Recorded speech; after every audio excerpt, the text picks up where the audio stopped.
First, the top news headlines. Manipur's Marsing Hill ropeway enters trial phase, said to revolutionize tourism and accessibility in the region.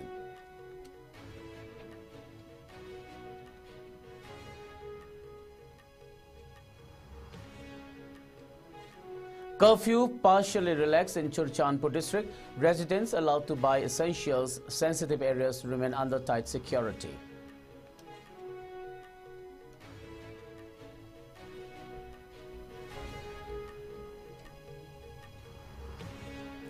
Police arrest a UG cadre in Bisnupur, seize demand letters targeting 38 schools and extortion list while crackdown on militant activities intensifies.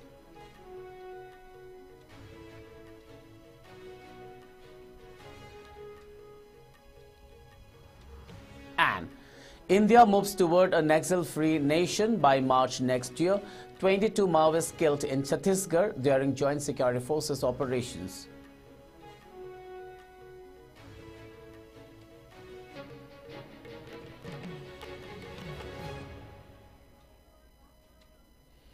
A very good evening. You're watching IS English News. This is Suraj Khongbantabam giving you the news. Now the news in detail. Manipur's long-awaited Marsing Hill ropeway has officially entered its trial phase, marking a historic milestone for the region. Former Chief Minister N. Biren Singh shared the news on his social media, calling it history in the making. He highlighted that the ropeway will connect the Ibudho Marging Polo Complex to the foothill, offering a breathtaking ride that promises to enhance tourism, accessibility and the cultural heritage of the area. The project, which is expected to be a game changer for the state's tourism industry, will provide an unprecedented way to experience the beauty of Marsing Hill. The trial runs are seen as a significant step toward the completion of this landmark development. And Biren Singh also uploaded a video of the trial runs on his social media handle, showcasing the progress of the project and generating excitement among the public.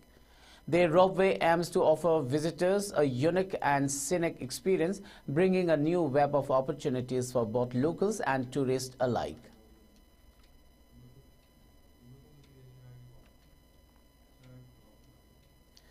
The curfew in Manipur's Churachandpur district has been partially lifted following recent inter-tribal clashes that escalated tensions in the region.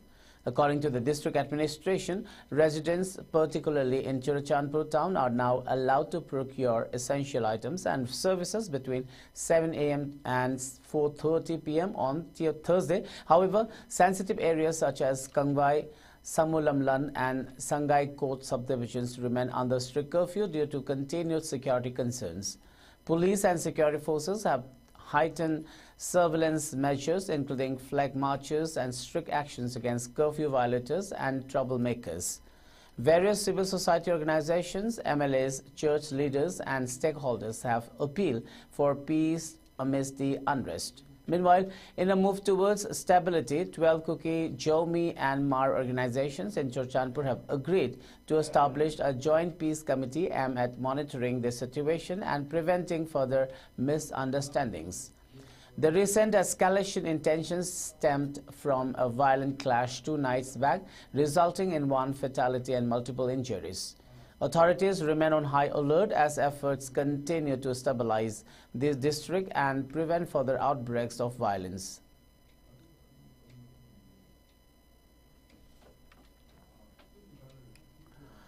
The core committee of editors of Churachandpur district-based daily newspapers has strongly condemned the destruction of the signboard of Zongam Today newspaper and the reported obstruction of agents distributing IME Times amid the prevailing unrest in the district. In a joint statement, editors of 6 local newspapers demanded a formal apology from those responsible.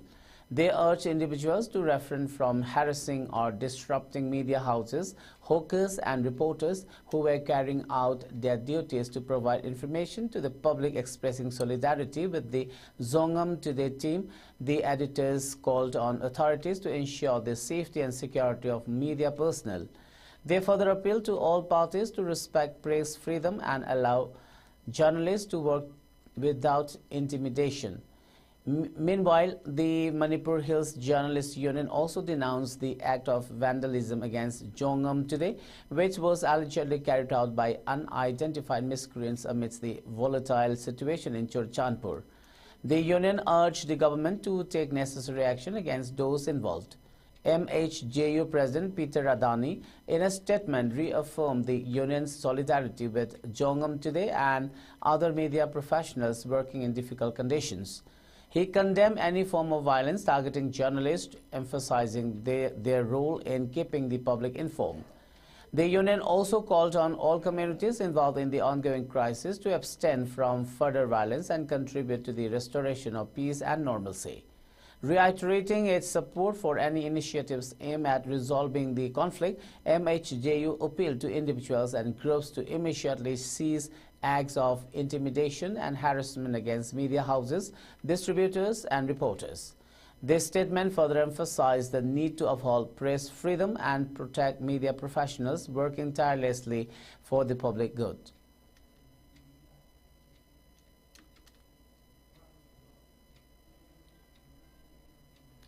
Security forces have intensified search operations and area domination in the fringe and vulnerable areas of Manipur's hill and valley districts, leading to the arrest of 5 individuals, including cadres of different militant outfits. Among those apprehended was an active member of the KCP City Meitei, identified as Khubukcham Ibomcha Singh, also known as Thabung Ton, a 47-year-old resident of Irengbam Mayalika in Bishnupur district. 2 other individuals, Yumnam Prem Kumar Singh, age 42, and Yumnam Anand Kumar Singh, age 36, both originally from Thinkangphai village, Churchandpur, were also detained while residing in Irengbam under Nambol police station. During the operation, security personnel recovered a cache of arms and equipment from their possession, including an M20 pistol with a magazine, multiple rounds of 9mm and 7.62mm ammunition, 3 Boifang wireless sets, and a charger. In another operation in Tengnoupal district, authorities arrested a 27-year-old cadre of the Pre-Pak Pro identified as Laishram Tomba Singh from Wangjing, Thawal district, and a 33-year-old member of the KYKL, and another Yumnam Roshan Meitei from Wabugai, Yangbi Mamang in Kakching district. The arrests were met near border pillar 76 on the Indian side. A significant quantity of arms and ammunition was recovered from them, including a 5.56mm light machine gun with 3 magazines and a drum, an AK-56 rifle with 2 magazines, over 300 rounds of assorted ammunition, a Motorola communication set with a charger, a bayonet, combat dress, rifle slings, ammunition pouches, and jungle shoes. Authorities have stated that the crackdown on militant activities will continue as part of efforts to curb insurgency and maintain law and order in the state.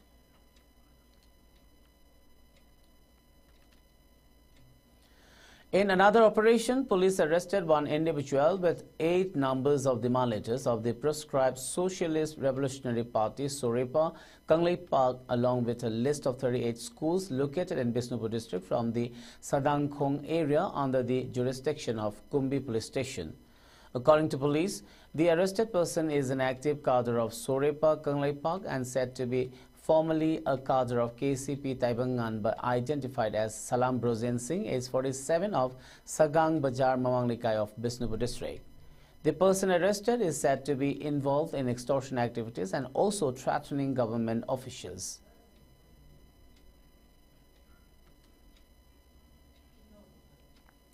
In a significant step toward achieving a Naxal-free India, Union Home Minister Ramesh Shah announced that the country is on track to eliminate Maoist insurgents by March 31st next year.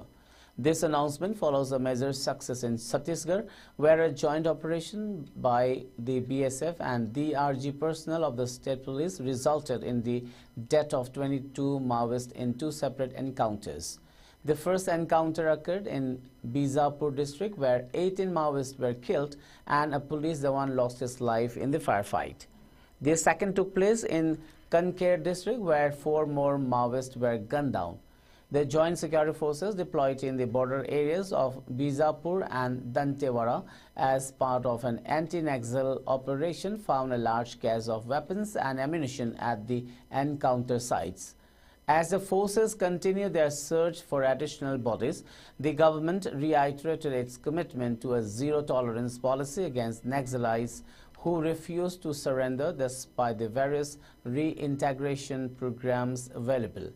Taking to his official X handle, Amit Shah hailed the operation's success, declaring that India's resolve to combat Naxalism is stronger than ever, with the ultimate goal of a Naxal-free nation by next year's end.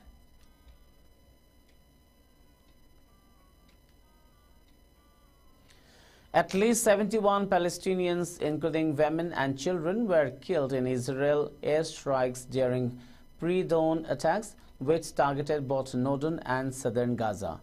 This latest wave of violence brings the Gaza Health Ministry's death toll to approximately 438 Palestinians, including 183 children, since the ceasefire was broken just 2 days ago.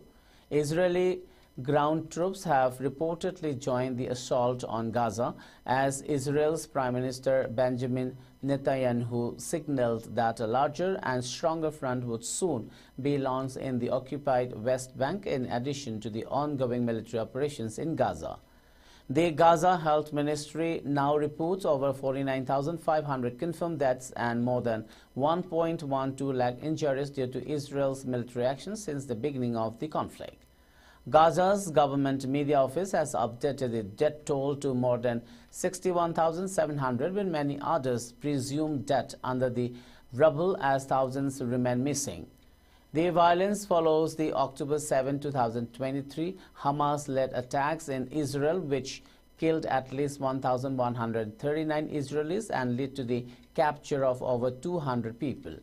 The situation continues to escalate with no immediate signs of de-escalation as both sides intensify their military operations.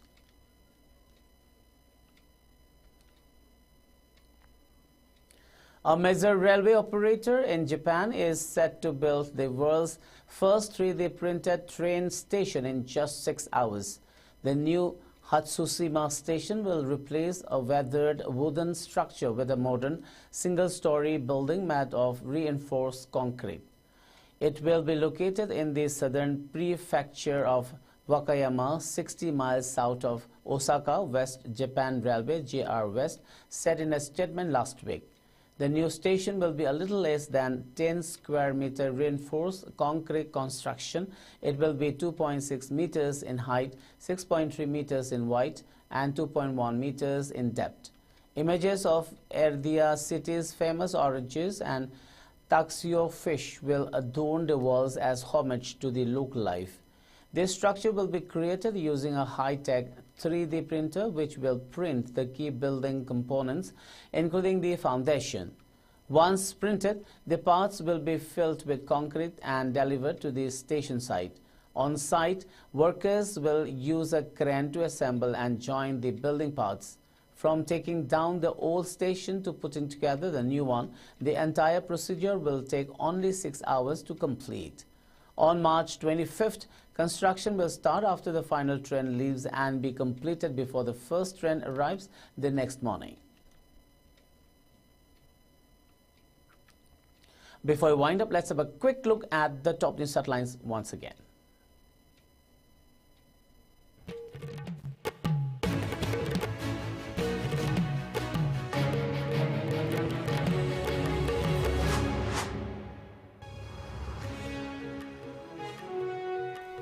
Manipur's Marsing Hill ropeway enters trial phase, set to revolutionize tourism and accessibility in the region.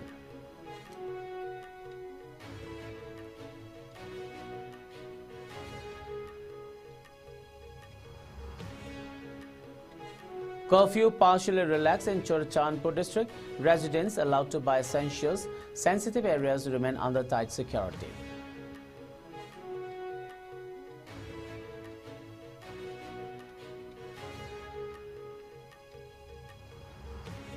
Police arrest a UG cadre in Bisnupur, seized demand letters targeting 38 schools and extortion list while crackdown on militant activities intensifies.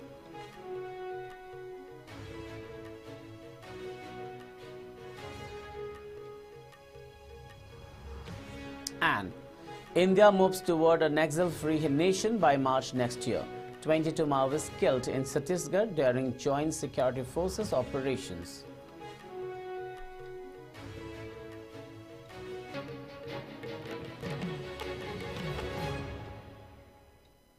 Well, that's it for now. Keep watching ICE News and have a great evening.